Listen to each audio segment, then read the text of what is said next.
নামাজে বায়ু আটকে রাখলে নামাজ হবে কিনা, কিংবা নামাজে বায়ু বের হয়ে গেলে তখন কি করবেন।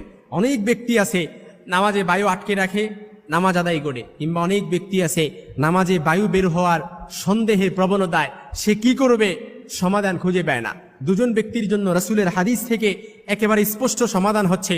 প্রথম হাদিসটি সহিহ বুখারী ও মুসলিমে এসেছে, দ্বিতীয় হাদিসটি নাসাইর বর্ণনা এসেছে।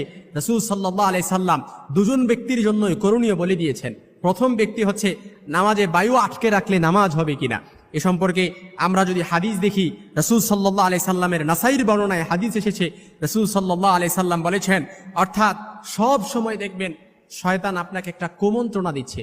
আপনার মনে হচ্ছে আমার অজু মনে হয় নষ্ট হয়ে গিয়েছে, আপনার মনে হচ্ছে অজু মনে হয় নাই, এরকম সন্দেহ প্রবণতা সবসময় আপনার ভেতরে কাজ করে।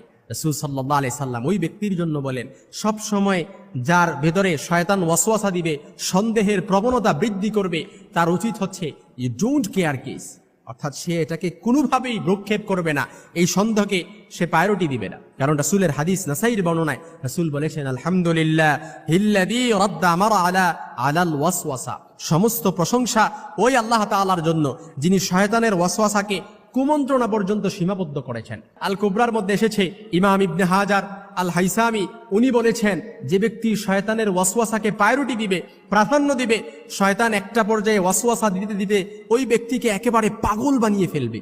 এই জন্য আপনার উচিত হচ্ছে, নাসাইর বর্ণনায় হাদিস থেকে রাসূল যেটা সমাধান দিয়েছেন, আপনার উচিত হচ্ছে শয়তানের ওয়াসওয়াসাকে কখনোই প্রাধান্য না দেয়া।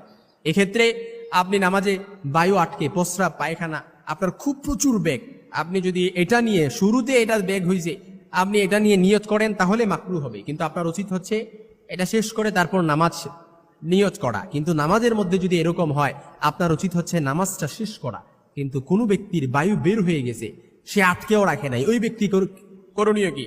সহিহ বুখারী ও মুসলিমের মধ্যে হাদিস এসেছে, রাসূল সাল্লাল্লাহু আলাইহি ওয়াসাল্লামের স্পষ্ট হাদিস, লা ইয়ানসারিফু হাত্তা ইয়াসমাআ সাউতান আও ইয়াজিদা রিহান, অর্থাৎ কোনো ব্যক্তির যখন বায়ু বের হয়ে যাবে, সে কিভাবে বুঝবে, সে কিভাবে নামাজ সে ছাড়বে কিংবা অজু করে আসবে না নামাজ কন্টিনিউ করবে। তার উচিত হচ্ছে সে প্রথমত শিওর হবে যে তার অজু নষ্ট হয়েছে কিনা কিংবা অজু ভাঙছে কিনা। সে শিওর হওয়ার জন্য কি, সেজন্য শব্দ শোনা কিংবা গন্ধ পাওয়া পর্যন্ত সে নামাজ ধরে রাখে।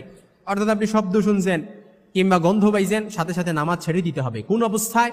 আপনি যদি 10 কাতার মুসল্লির সামনেও আপনি নামাজ আদায় করেন, সাথে সাথে নামাজ ছেড়ে দিতে হবে।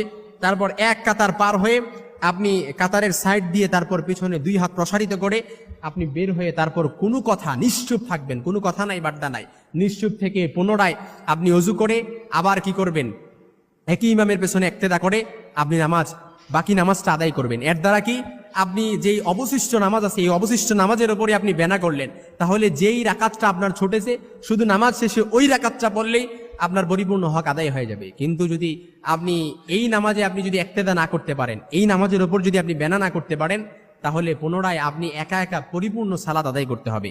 এক্ষেত্রে আপনার উজু বায়ু বের হয়ে গেছে, কখনো আপনি ছেড়ে দিবেন যখন আপনার গন্ধ পাবেন কিংবা আপনার মনে হবে যে আপনার বায়ু বের হয়েছে কিংবা শব্দ পেয়েছেন, তখনই আপনি নামাজ ছেড়ে দিয়ে আপনি বের হয়ে যাবেন। কিন্তু বের হওয়ার কোনো স্কোপ নাই। আপনি দেখা গেছে পেছন দিক দিয়ে যদি আপনি সব মুসল্লিকে ডেঙ্গিয়ে যান, তাহলে অনেক মুসল্লির নামাজে ব্যাঘাত ঘটতে পারে। এক্ষেত্রে আপনার জন্য করণীয় হচ্ছে, যদি একেবারে সর্বশেষ আপনি না বের হইতে পারেন, আপনি যে অবস্থায় আছেন ওই অবস্থায় আপনি দাঁড়ানো অবস্থায় থাকলে আপনি দাঁড়িয়ে থাকবেন, কিংবা রুকু অবস্থায় থাকলে আপনি রুকু অবস্থায় থাকতে হবে, কিংবা সিজদা অবস্থায় থাকলে আপনি সিজদা অবস্থায় থাকতে হবে। আপনার যে বিষয়টা আপনি উঠে আবার বসে থাকবেন, বিষয়টা কিন্তু এরকম করা যাবে না। কারণ যে অবস্থায় আপনার অজু ছুটছে ওই অবস্থায় আপনাকে থাকতে হবে, যদি আপনি বের না হতে পারেন। এই জন্য নামাজে বায়ু বের হয়ে গেলে আপনার প্রথমত করণীয় হচ্ছে, আপনি সহিহ বুখারী মুসলিমে এসেছে, আপনি কি করবেন, আপনার গন্ধ কিংবা শব্দ না পাওয়া পর্যন্ত আপনি নামাজ ছাড়বেন না। আর যদি নামাজ আটকে রাখেন, নামাজে বায়ু বের না হয়েছে, আটকে রাখছেন, ওই ক্ষেত্রে করণীয় কি, আপনাকে শয়তান যে ওয়াসওয়াসা দিচ্ছে, কুমন্ত্রণা দিচ্ছে, ওই কুমন্ত্রণা পর্যন্ত এটা সীমাবদ্ধ রাখেন। তা না হলে ইবনে হাজার আল হাইসামি উনি লিপিবদ্ধ করেছেন আল ফাতহু আল কিবরি ফিকহার মধ্যে, উনি লিখেছেন যে কোনো মানুষ যদি শয়তানের ওয়াসওয়াসাকে প্রায়োরিটি দেয়, একটা সময় শয়তান তাকে পাগল করে ফেলবে।